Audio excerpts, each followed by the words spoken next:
一楼客厅的改造终于完毕了，50平米大小的猫咪乐园非常完美，喵星人表示非常满意。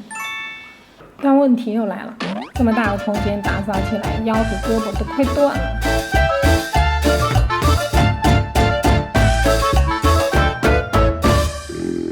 加上这2个捣蛋鬼天天到院子里面去玩耍，一回来这个爪子踩到地上哪哪都是。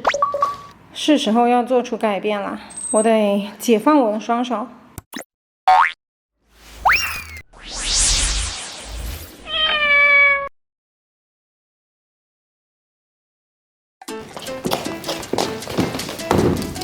神秘小帮手终于来了，来救我的命了！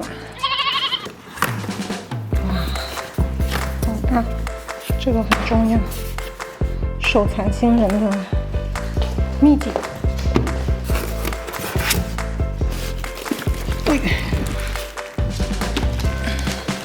耶，白色的，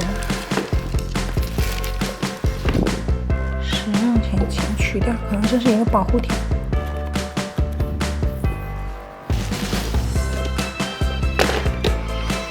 白色跟我们家的装修还是蛮搭的，圆头圆脑，看上去很萌的样子。最重要的部分在里面。当当当当！哇，没想到这么大一个。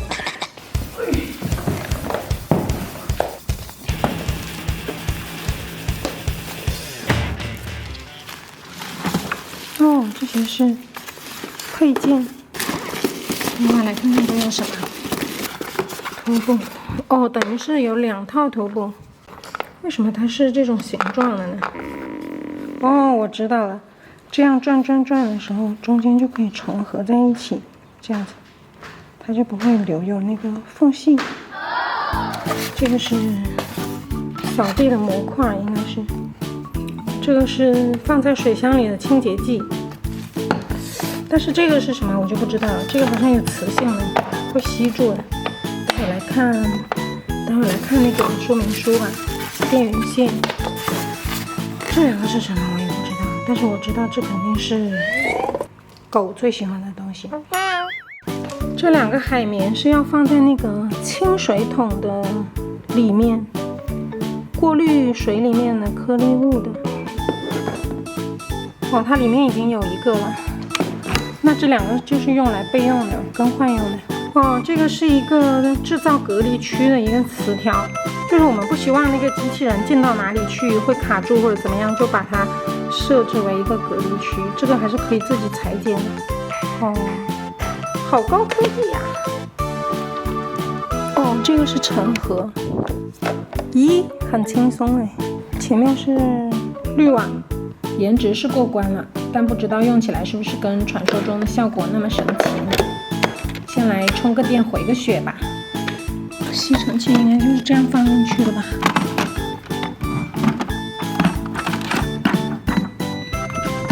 好像是这样的。走你。开始激光扫描房间地图，请清理地面感应和电线，并打开需扫描的房间。机器人正在后退，请清除机器人身后障碍物。障碍物，走。现在先让它扫个地，熟悉一下我们家，画一个地图呢，下次就不会乱跑了。你看，你这个障碍物，得给它起个名字呢，起个什么名字呢？就叫李晶晶吧。哎，障碍物走开！它看到障碍物，它不会说立马就避开，它会还是把周围清扫，尽量大的清扫，然后才走。哎，不错，还能爬出去。机器人要是会说话的话，它肯定会打电话去投诉。离奇猫家最大的障碍就是猫和狗。机器人要被你欺负死啦！建图完成，基站位置已被锁定，请勿移动基站。这是他建好的图。他把客厅分成了2个区，这里是基站区，这里是客厅，然后外面这里是一个，就是我们那个走道，他自己默认为一个小房间，空的地方就是猫砂盆的位置。好厉害哦！这些是我人为给它制造的垃圾，待会儿看它清扫的效果，我们做一个对比。机器人正在重新定位，请勿搬动机器人。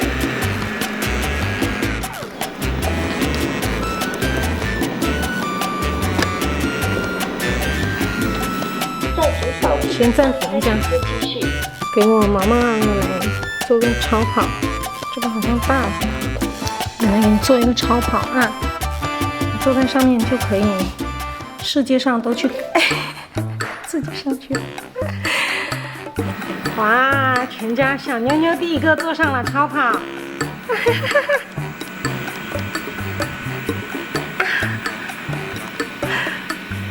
好不好玩？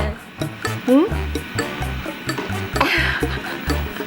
毛毛也坐上了超跑，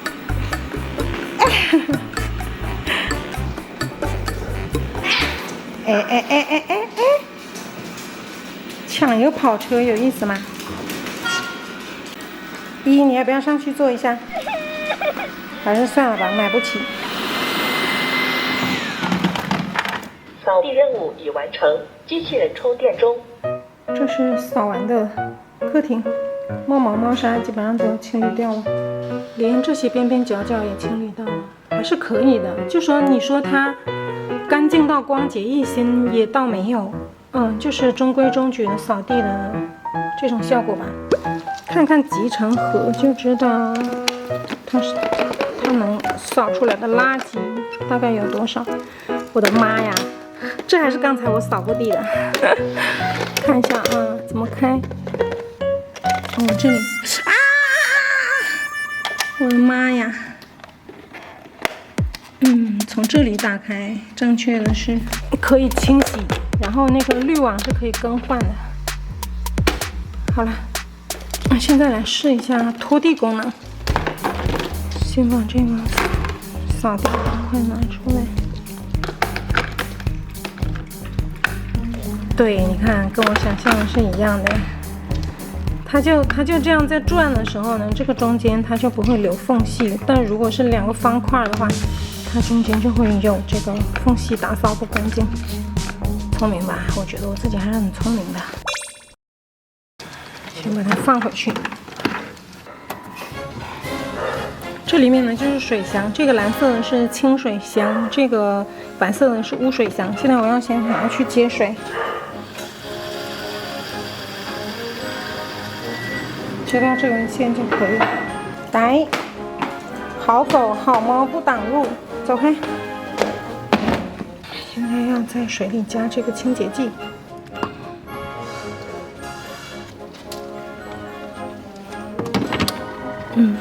这样就可以了。这个功能就是拖地功能。口口相传啊，都说它很牛，非常厉害。现在我们来测试一下。开始拖地任务。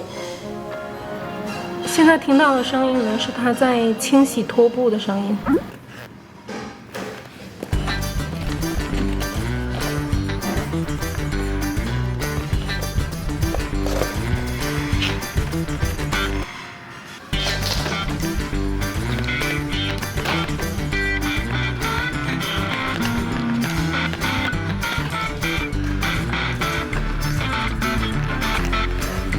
太好了，它居然可以上这块地毯来拖。我们家这块地毯因为它不是长毛的，所以表面那个猫毛呢是很容易脱掉的。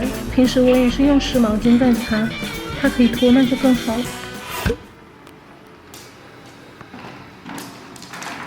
趁它洗拖布，我来检查一下地面。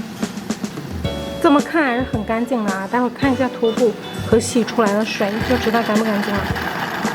如果可以洗猫，那就更好了。像现在眼前的这两个脏拖布，我们也需要一个这样的洗衣机来洗它。洗猫机一直垂涎云京最大的原因，就是我不想手动洗拖布。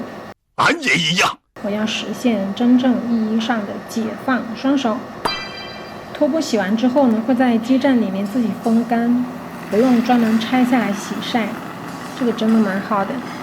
注意了啊，它要出来啦！正在后退，请清除机器人身后障碍物。障碍物走开，障碍物！天哪！机器人正在后退，请清除机器人身后障碍物。机器人正在后退。说你们2个呢。身后障碍物。机器人正在后退。听懂了，知道自己是障碍物。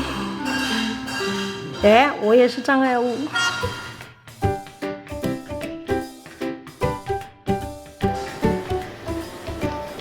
他现在是已经回到了刚才没有拖完的地方，继续接。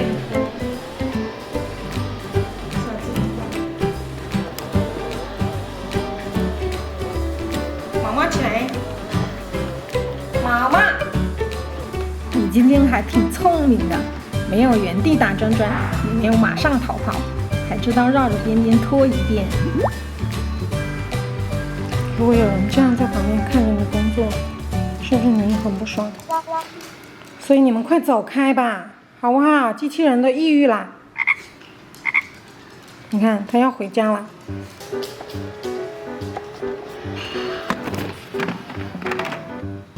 宝宝，你不要关掉啊，宝宝，宝宝最喜欢开关关开关了。你手在那里干什么，毛毛？你去干你的活呀。它拖好了，你就去擦干，好不好？刚才有把把的那块地板，现在拖过以后是这样的。我好奇心挺重的，我想看它是怎么在回收。哦，这里有一个水口、水管，或者是说什么收集孔。好了，清洗完毕，我们再来看一下清洗过后的拖布是什么样子。哇，还是很不错的耶，是吧？跟刚才对比的话，它自己就能洗得很干净。现在我们来看看这个污水桶，这就是我们家拖地后洗拖把的水啦。然后这里面也没有就是溢出来的水啊，或者是什么，说明它这个接口跟它对接的都是很完美的，黑乎乎的，一看就不是什么好东西。然后感觉它很省水，就如果我自己拖地的话，肯定不可能只洗下来这么一点水，现在就把它拿去倒掉就可以了。如果连倒水都是自动的，那该多好啊！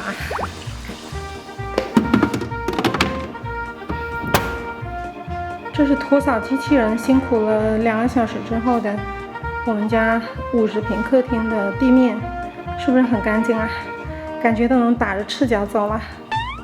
总结一下这次评测，先说优点吧。扫地功能跟其他机器人差不多，猫毛、猫砂基本上都可以清理掉。拖地功能非常满意，拖的时候呢没有划水，还会跟人手拖地一样，会给地面施加压力，所以呢污渍清洁的也还蛮干净的。拖布清洗的也挺勤快的，避免了2次污染，但是又很节约水哦。李晶晶干活的时候噪音也不大，猫猫狗狗都不反感，有的猫甚至还在呼呼大睡。可以通过 App 在3楼指挥李晶晶在1楼干活。监测到障碍物的时候呢，也没有马上躲得远远的，而是会沿着障碍物的边边清洁，不会扫漏。好了，该说说缺点了。拖扫功能虽然可以避免2次污染，但切换模式的时候需要手动安装模块，对于我这种懒人来说，如果能完全不插手就更好了。基站比较大，占地方，但我家也比较大，所以这个不是问题。最后一个缺点很重要，贵。当然这也是我的问题，不是机器人的问题。以上就是我今天评测的内容啦。现在我有点后悔了，后悔没有早一点入手。哎妈呀，丹丹又尿了，这次该李晶晶上了。